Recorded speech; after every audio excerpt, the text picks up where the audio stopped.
There was this boy that I was always getting in trouble talking to, and a lot of girls would always ask me like, oh, do you like him? Do you like him? And I really didn't know what to say, because I mean, I just thought that we were friends. I don't know. And so this girl ended up going up to him and asking him, hey, do you like him? And he replies, ew, no, with like a complete look of disgust on his face. He was like, ew, no, she's black. And so my friend runs back and tells me, and so she kind of explained it to me like, oh, like he doesn't like your skin color. And I was like, oh, so it's not me, like it's my skin, like something that I can't even control. And so I think that was definitely the moment I realized like black was not beautiful, or else I thought that being black wasn't beautiful. Going to school every single day, and like, you know, you're in high school, like you want boys to like you and things like that, and never being able, not getting asked to dances, never having a crush, like it was hard. I mean, I have like light-skinned friends, and for a while I kind of was jealous, or like I didn't like to go out with them, because it got very, very tiring being the second option. And I mean, it still happens to this day, but I feel like I've built up my confidence to the point where like it doesn't bother me as much.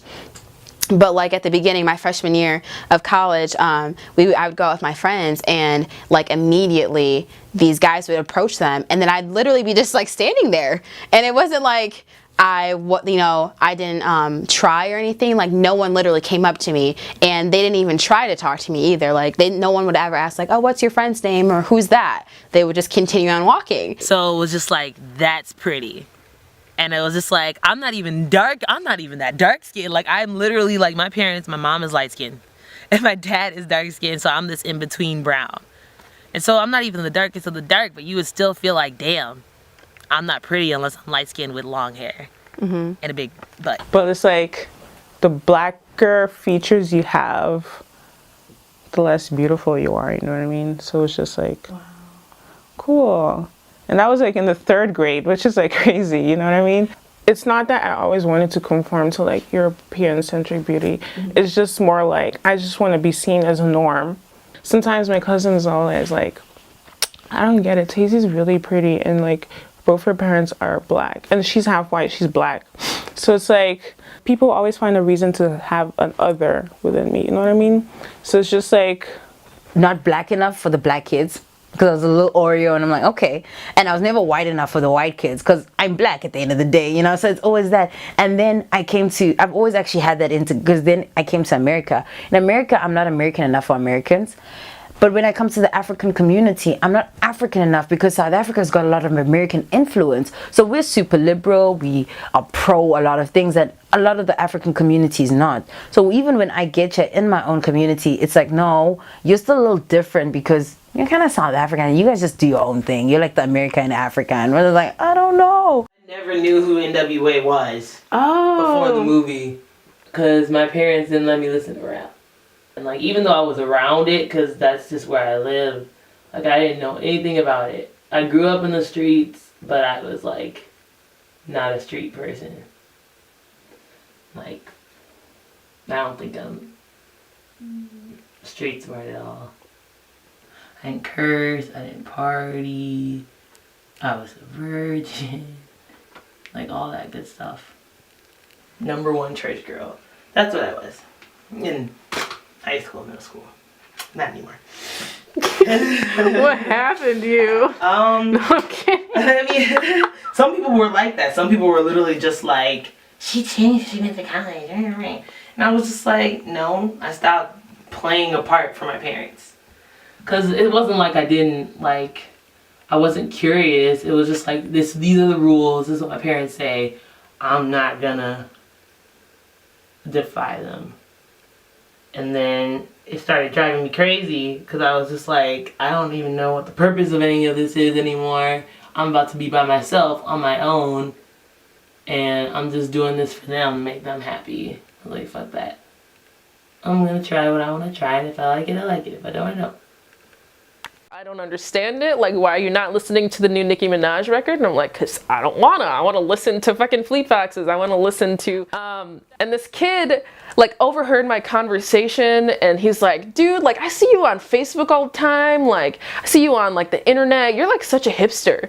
Like you don't like anything that anybody else likes and you think that makes you so much cooler and you're a hipster. And I'm like, what the fuck is a hipster? Like, I didn't even really bother to look it up. I'm like, okay, I don't know what hipster is. But then shortly after this whole craze of like, we hate hipsters, like hipsters are dumb, like that was like a huge wave that was going on in society and like on the internet and stuff. And so then I was like, okay, maybe I should like look into this. Like, what is this? And I like watched this movie, Scott Pilgrim versus the World.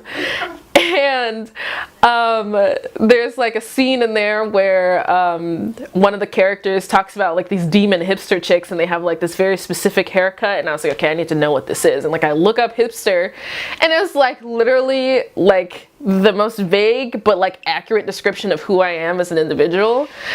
And I was like, oh my god, I am a hipster. But like fuck that label. Like I'm me. Like I was this before this hipster label, you know, but that's like such a hipster thing to say. So it was the first time you felt like an outsider when you came to America then? Dude, in fact, surprisingly, I grew up, so my parents are Swazi, so they come from Swaziland, which is just a country just outside of South Africa. That's my mom. And then my dad is South African. When you come from Africa, as people put it, they'd assume everybody's black, everybody gets along. I'm like, girl, you don't know what I go through. And I went through growing up a lot with white influences, be it TV, be the people around me for a long time. And then when I went to high school, it was like, no, you're black. And I'm like, what does that even mean? I don't understand what being black means, because to me, listening to Avril Lavigne and listening to people I grew up with is being black. And then it's like, no, you gotta listen to like house music. That's what I'm like, I don't know what that means, but okay. School, well, no. Middle school until about junior year of high school, because by that time I had a car, didn't have to ride the bus anymore. Was riding the bus every day to and from Inkster to Westland. It was like all the black kids on the bus. I'd get on the bus with my headphones and stuff on.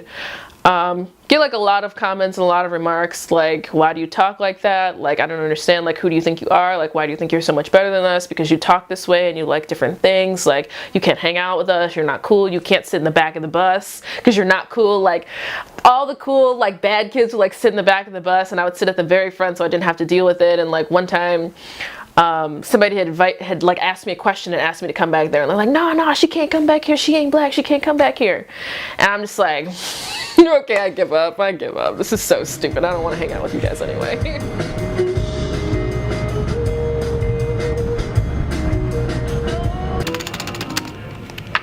Bam. How's your break been? Busy. Yeah? Been recording, still not done with the EP, but got one last session on Wednesday. Cool. Then we done.